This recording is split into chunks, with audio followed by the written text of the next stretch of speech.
Bienvenidos a la lección número 4 del mes del segundo trimestre. Estamos hablando acerca de la iglesia primitiva.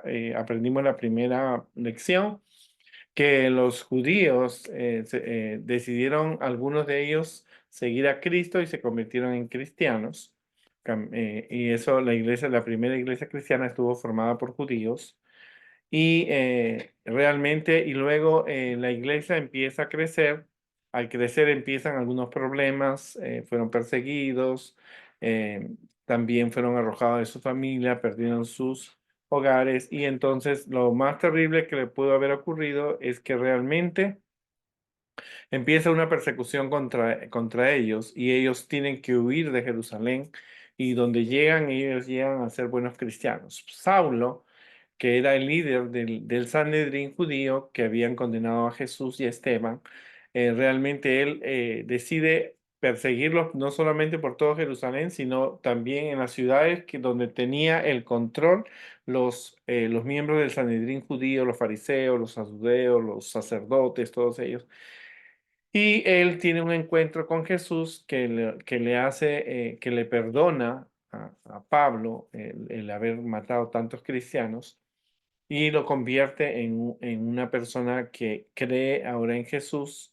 Él tiene un tiempo de meditación, en 3 días ciego lo hace reflexionar, y Jesús le brinda una oportunidad y Pablo empieza la predicación del Evangelio. Así que vamos a hablar acerca de algunos de los seguidores de Jesús, de Cristo, y vamos a hacer una actividad donde encontramos personas en el Antiguo Testamento y en el Nuevo Testamento que ellos realmente no pertenecían al pueblo de Dios, pero ayudaron a que otras personas pudieran conocer de Jesús. Bueno, los primeros cristianos esparcieron el evangelio donde vamos, ¿no? A causa de la persecución, como te digo, muchos creyentes cristianos tuvieron que abandonar Jerusalén. Algunos se fueron a Fenicia, a Chipre, a Antioquía, y ellos hablaban de Jesús no solo a los judíos. O sea, ellos llegaban y todavía sabían que eran judíos, llegaban a las sinagogas donde estaban los judíos. Acuérdate que los judíos estaban mayormente en todas las partes del imperio, así que ellos llegaban a las sinagogas y solamente le predicaban de Jesús a los judíos, ¿no? Pero como Antioquía era la tercera ciudad más grande del imperio romano, algunos cristianos fueron allí. Ahí había gente de todos los países que venían de Antioquía a comerciar, intercambiaban ropa, joyas, aceite, vino, eh, cosas de cerámica. Así que muchos de esos venían a comerciar y a negociar. Entonces los creyentes provenientes de Chipre y de Cirene comenzaron a hablar a todos de Cristo sin importar si eran judíos o no. O sea, unos predicaban solo a los judíos, otros predicaban a gente de otras nacionalidades que no eran judíos, pero igual aceptaban a Jesús, que era la meta que ellos tenían. En una época que no había Biblias, solamente estaba el Antiguo Testamento escrito, no había folletos, no había música cristiana, no había videos, no había películas, no había libros. Lo que había era lo que ellos utilizaban, y eran el buen testimonio, porque donde llegaban los cristianos, ellos daban un buen testimonio, eran personas que estaban en servicio a la comunidad, ayudaban al necesitado, eran personas amables, no eran hipócritas. Así que ellos donde llegaban daban esa impresión, y la gente estaba impactada y decían: estos son cristianos, yo también quiero ser cristiano. Entonces siempre hay que pedirle a Dios que Él nos lleve y podamos hablar de los demás de Cristo. Así que Dios fructificó su predicación, y muchos que no eran judíos comenzaron a creer en Jesús y se convirtieron. O sea, importante, ¿no? Ellos estaban pasando por persecuciones, habían dejado sus casas, sus familias, habían dejado todo, pero a pesar de todo ellos comenzaron a creer más en Jesús y comenzaron a predicar, y la gente se convirtió. Así que cuando en Jerusalén se enteraron de que había muchos creyentes, las buenas noticias llegaron. Había un grupo de fieles que todavía estaban en Jerusalén, así que ellos se dieron cuenta que podían formar una nueva iglesia, y decidieron enviarles como ayuda a uno de sus mejores dirigentes, que era Bernabé. O sea, la iglesia necesitaba que le hablaran más de Cristo, de más de doctrinas.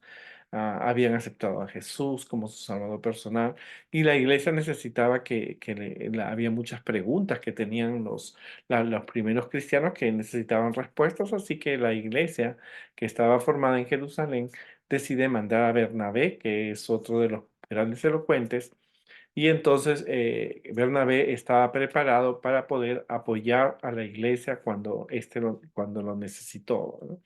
Así que tú también tienes que prepararte leyendo la Biblia, estudiando las doctrinas, teniendo una experiencia con Jesús, orando, congregándote, porque hay otras personas que necesitan la experiencia cristiana.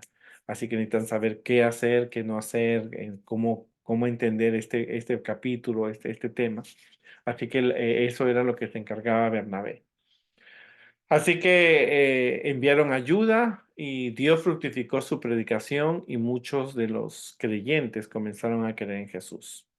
Así que es algo bien importante y cuando Bernabé llegó a Antioquía se alegró mucho viendo la gracia que Dios había manifestado y que había muchas personas que habían entregado su corazón a Dios y habían aceptado a Jesús. Se quedó allí, les enseñó, les predicó y los animó a que permanecieran siempre fieles a Dios.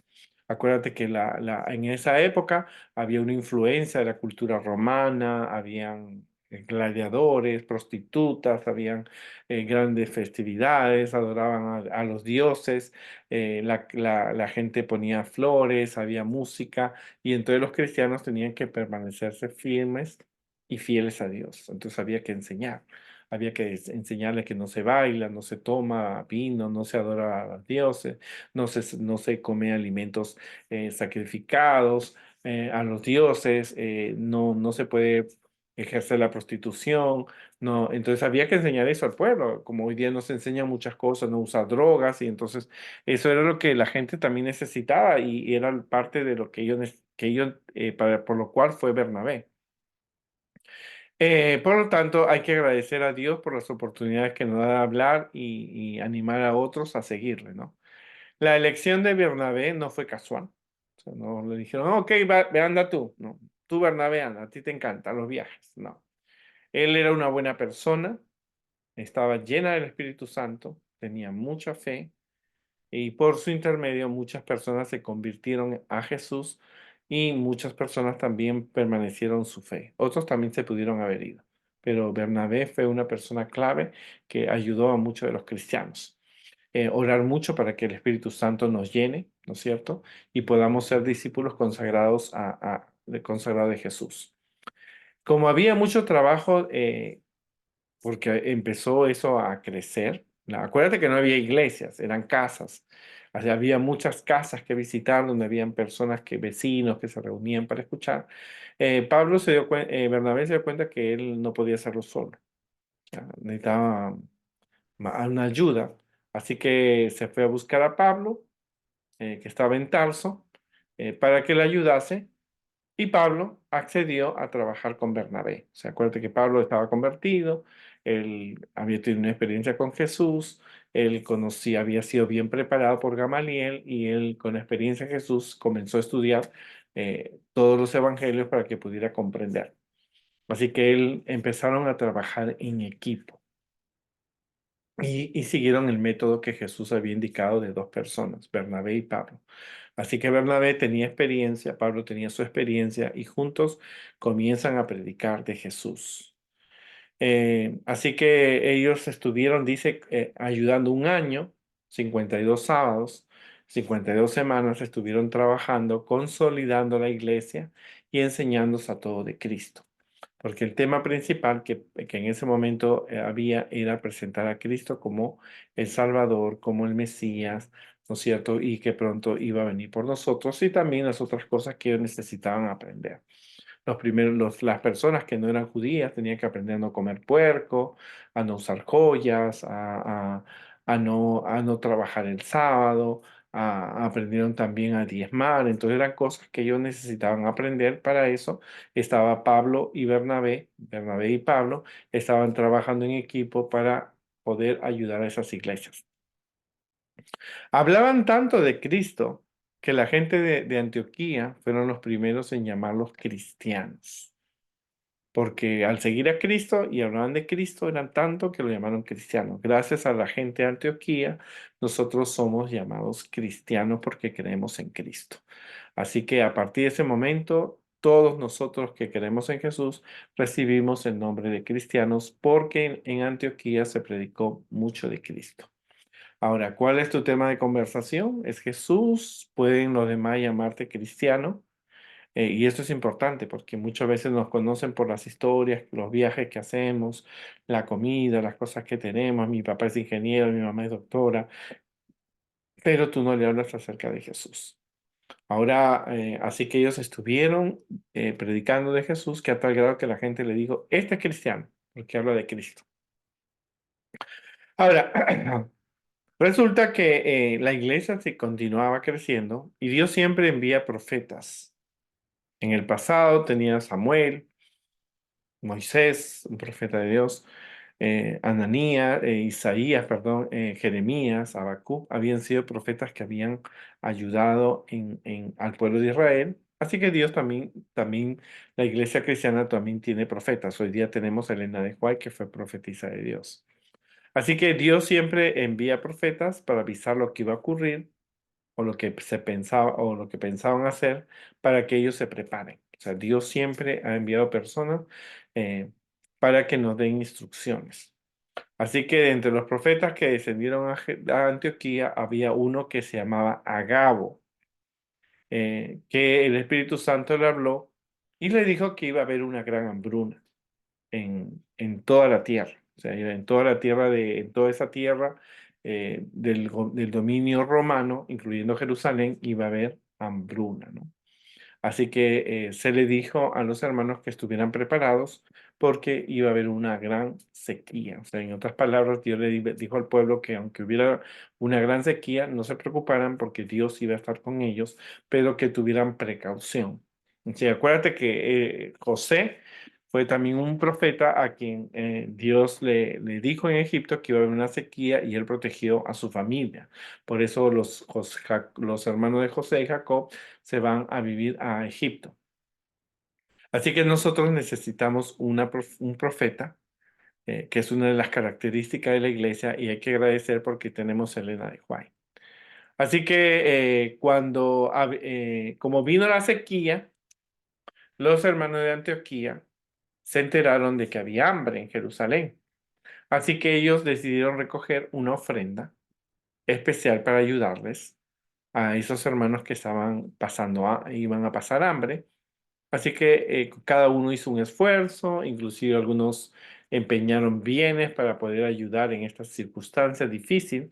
Acuérdate que cuando había sequías no había comida, acuérdate que no había Walmart, no había BJ para comprar comida, no había tiendas, así que el pueblo tenía que sobrevivir con lo que había, porque acuérdate que en esa época el mayor trabajo era la agricultura.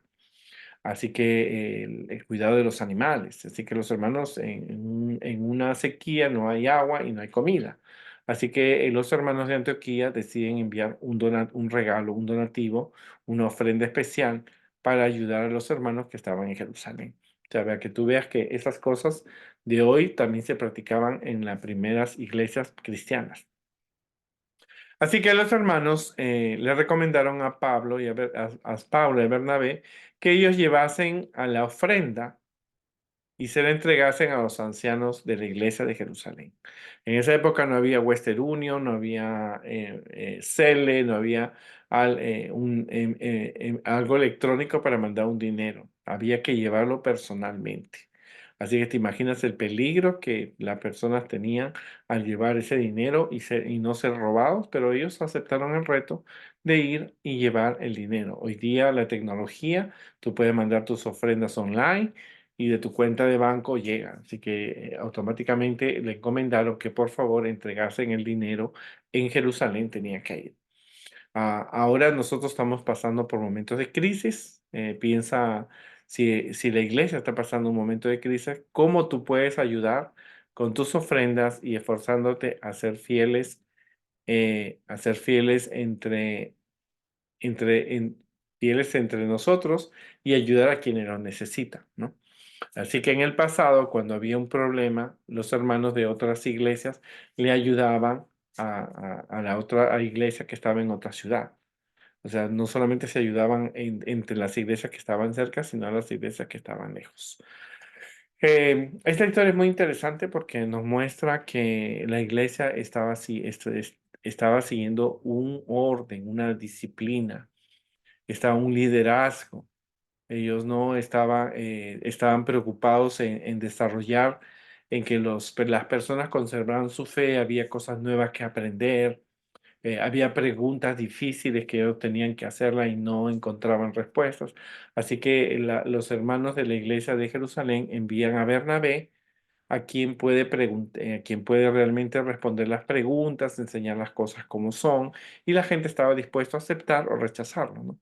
Y muchos de ellos aceptaron, pero Bernabé dijo, yo no puedo hacerlo solo, esto es un trabajo muy grande, hay muchas casas que visitar, acuérdate que no había iglesias, eran casas, así que había muchas casas que visitar, había muchas preguntas, el día era muy corto para responderlas todas, así que automáticamente él pide ayuda y le pide a Saulo que lo acompañe, y Saulo por un año ellos hablan de Cristo, a tal grado que los de Antioquía lo llaman cristianos porque esta gente solamente su tema es Cristo, que es que nosotros tenemos que enseñar.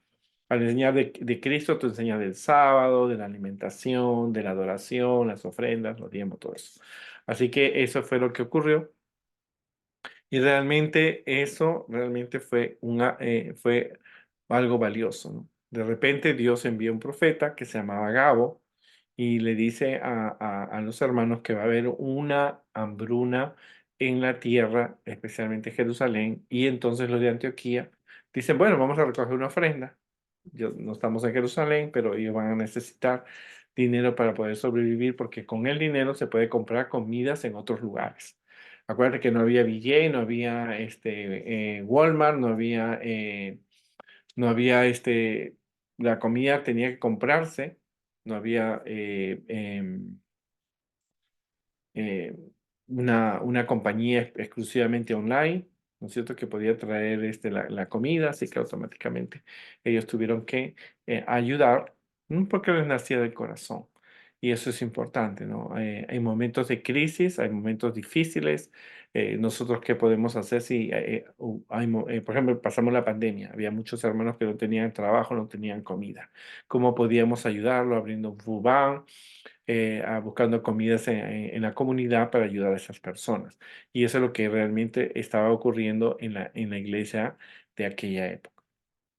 Esto nos muestra, ¿no?, que la iglesia, cuando va predicando, va creciendo y también las necesidades van aumentando, pero Dios estaba contento con la iglesia y estaban ahora predicando a judíos y no judíos, a judíos y gentiles.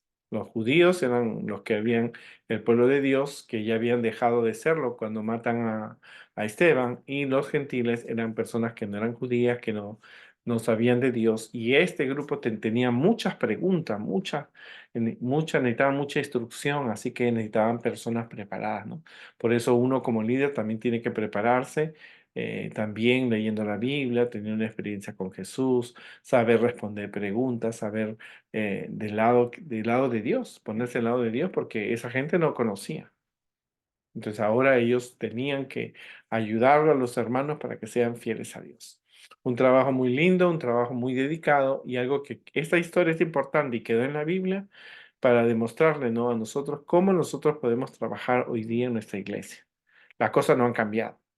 Hay todavía sequía, hay persecuciones, hay gente que pasa por problemas, dificultades, hay gente que necesita encontrar respuestas en la Biblia, de que tú tienes que ser una persona como Bernabé y como Saulo, que estén dispuestos, y como toda la iglesia que estaba en esa época, de ayudar a otros porque lo necesitan.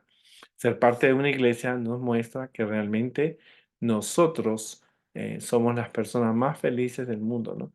Porque estamos en una iglesia y somos seguidores de Cristo.